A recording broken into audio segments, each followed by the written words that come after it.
What is going on, everybody? ZyoniK here, and in today's video we are diving into the Fossil Cup with a fun team, Melmetal, Ludicolo, and Jellicent. Now, because of this meta, there's no Umbreon, Trevenant, Sableye, so Jellicent right there is a very nice safe swap, can put a lot of pressure and even flip you the mid game as they may just not have an answer for it. Let me know down in the comments what you guys think about this team in these battles. Let's get right into it. Alright, getting into the first battle here, we have Melmetal on the lead versus Swampert. A terrible matchup. We are going to swap into that Jellicent right away. Hex and Shadow Ball is incredibly nice, and we are seeing them decide to stay in. So this is a tell to me that maybe this is an Earthquake, but I'm just going to go ahead and let it go anyways, and it was in fact an Earthquake. Oof, that does a lot of damage, but thankfully we did get to the Shadow Ball in time. This is going to do a lot of neutral damage here against the Swampert, which we desperately need, and we do see them swap into Skarmory, so I'm going to try to go for the Shadow Ball, and I don't get to it in time.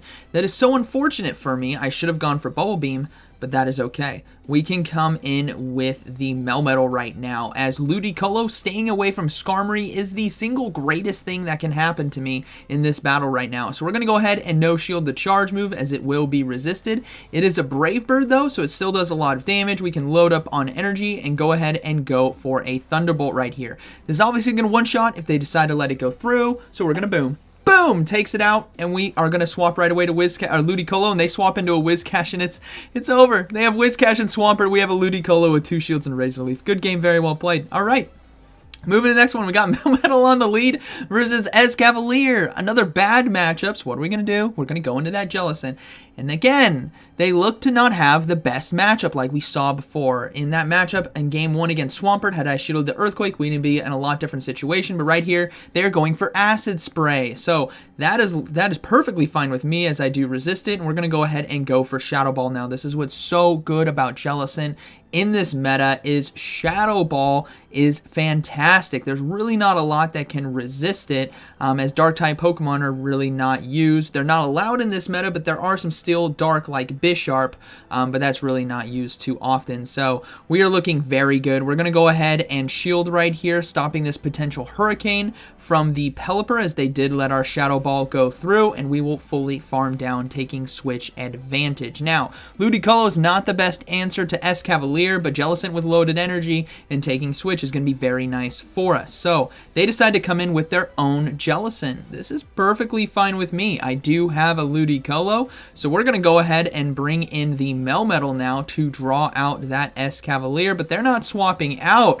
which is very interesting, but I throw the Thunderbolt right when they swapped out into Escavalier.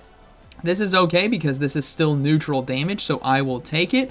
But these counters don't do as much damage as you may think, and we are going to be able to get to this superpower here to force the final shield. Now, remember, I still have Ludicolo with Razor Leaf versus that Jellicent. So we do force the shield here from Escavalier, but we're able to get to another superpower in time, even though we had the debuff applied, because Thundershock is a fast move, is so good at gaining energy. So we take down the Escavalier as well. Jellicent is going to come in and farm us down, but that is perfectly fine. Our Jellicent is about 2 hexes away from a Shadow Ball.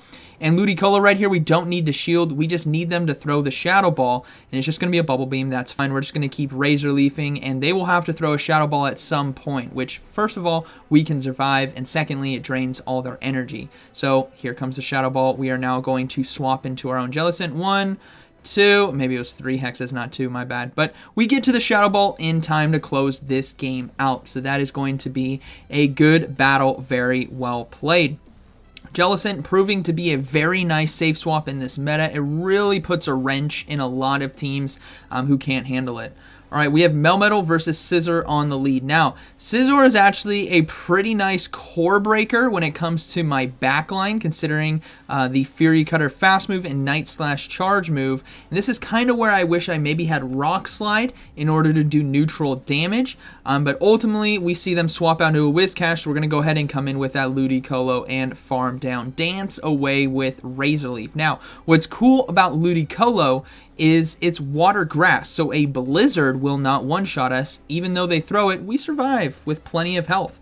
So we will be able to take switch advantage right there without having to give up a shield.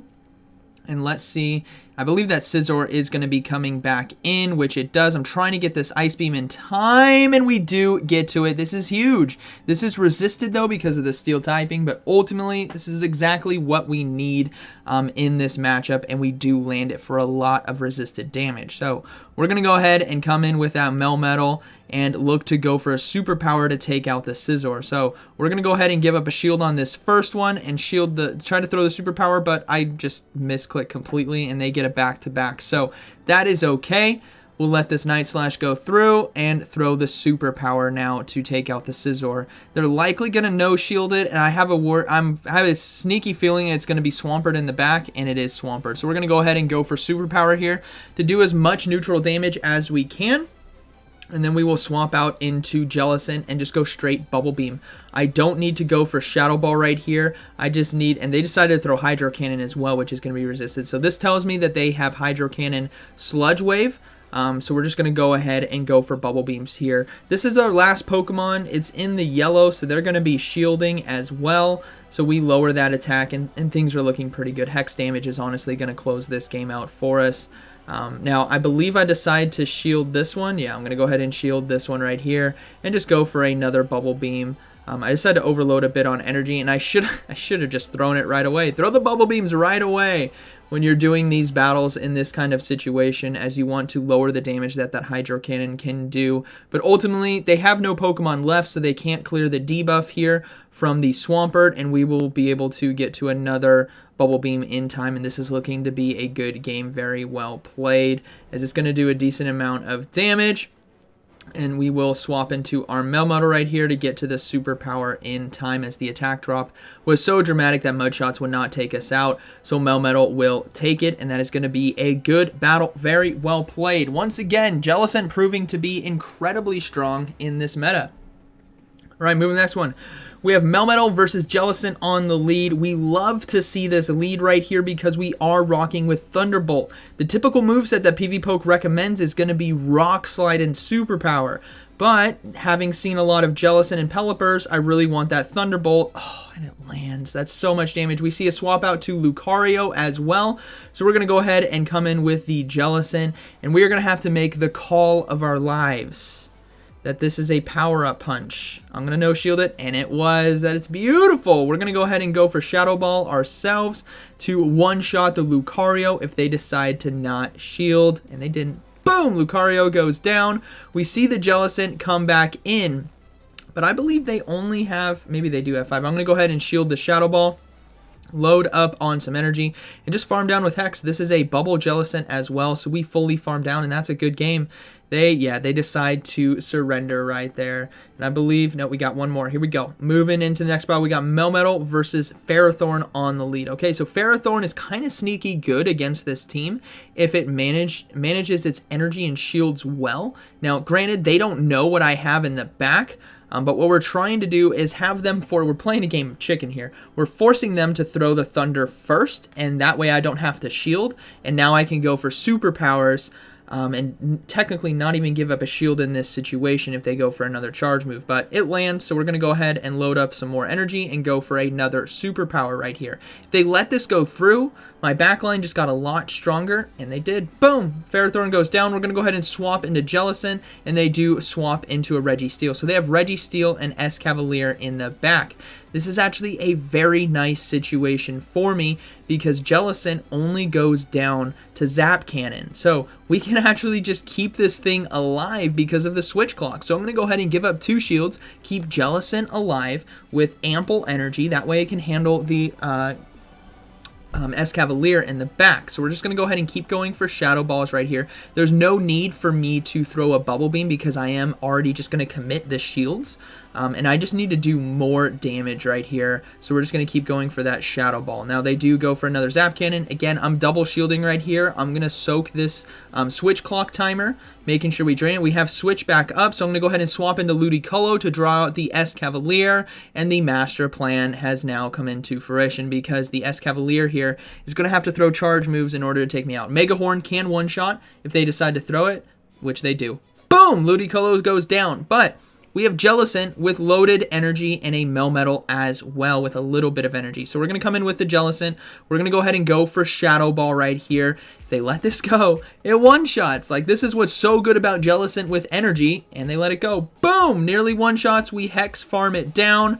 Now, there is the Registeel to deal with, but we do have a Shadow Ball ready to go. It's going to force that final shield, and remember, we still have our Melmetal with superpower, but they let it go. They knew the game was over because they had to throw a Zap Cannon and shield, and then I would have been able to throw superpower to take it out. So, good game, very well played. Overall, this team was fun, really kind of spicy, I think, in the meta. Melmetal, Ludicolo, and Jellicent, but Jellicent was really the dominant force here today, as there's not a lot of Pokemon that can absolutely wall it or even stop it. So on the safe swap, it can be incredibly strong for your team if you want to run something different than what I ran. Try Jellicent. Hope you guys enjoyed today's video, and like always, thank you for watching, and I'll see you in the next one.